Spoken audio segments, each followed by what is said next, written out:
Hello, my name is Seth Larghausen, and today I'm going to talk to you about a cuisine that's been in my family for many, many years. Swedish meatballs, or what they call in Swedish, köttbullar. Have you ever tried a Swedish meatball?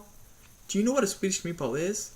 Well, hopefully after you hear my presentation, I can give you a better description of what it is so you can go out and try it yourself. In slide 1 of my presentation, I have a picture of a Vienna sausage and French onion soup.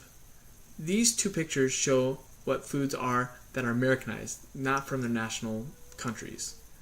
Swedish meatballs, on the other hand, are considered a national food and are good to eat. I know a lot about this topic because, like I said, I grew up eating Swedish meatballs. It's been in my family for generations, and every year we do the same thing. Eat a Swedish meatball on Christmas during the holiday season. So I hope you enjoy what I have to say today and you get excited about Swedish meatballs. There's three main things I'm going to talk about today. First is the history of Swedish meatballs and where they come from. Second is what's in a Swedish meatball and what you eat with them. And third is how it became a tradition in my family. In slide 2 of my presentation, I'm going to talk about the history of Swedish meatballs. If you look at a Scandinavian cookbook and look through it, you're going to see at least a recipe of Swedish meatballs, at least one. Occasionally you'll see several.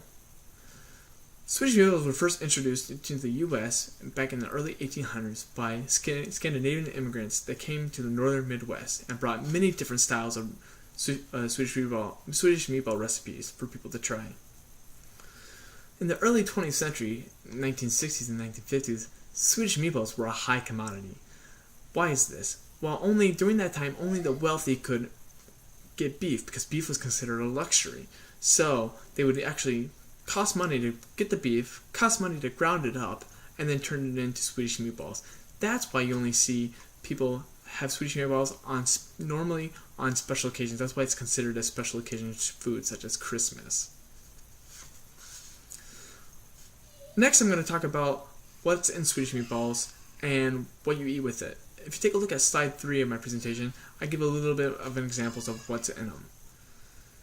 Each Swedish meatball usually contains a type of meat, either pork or beef. It also carries onions, milk, and breadcrumbs. There are also other varieties of Swedish meatballs out there that use veal, ground up veal, or ground up turkey, or what other meat ground up that you can put together in a meatball. The traditional way to eat a Swedish meatball is with creamy gravy on top of it and also egg noodles.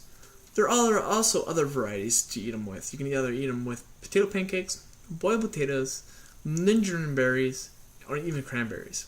In my family, our normal way we ate them is with baked beans, baked ham, and Swedish rice pudding, which is so delicious.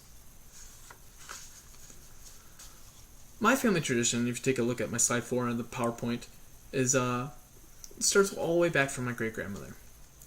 When she lived in Sweden, there was a national holiday called St. Lucia Day, which was on December 13th. That was the day when they had a smorgasbord of foods, like the ones I explained, the baked beans, baked ham, Swedish rice pudding, and even breads and pastries. When she moved to the United States, she found out that that holiday was not celebrated here, so they actually moved that smorgasbord party to December 23rd, Christmas Eve. And that was the night where they have that smorgasbord and they get the whole family together and have Swedish meatballs. After my great-grandmother passed away, my grandma took over and added her own special touch to it. Now, after she passed away, my aunt is taking over. Hopefully as I go older and my kids get older and I have grandkids, I keep that tradition alive and continue through my pastime and my kids' pastimes. So to conclude, I talked about three main things: the history of Swedish meatballs and where they come from,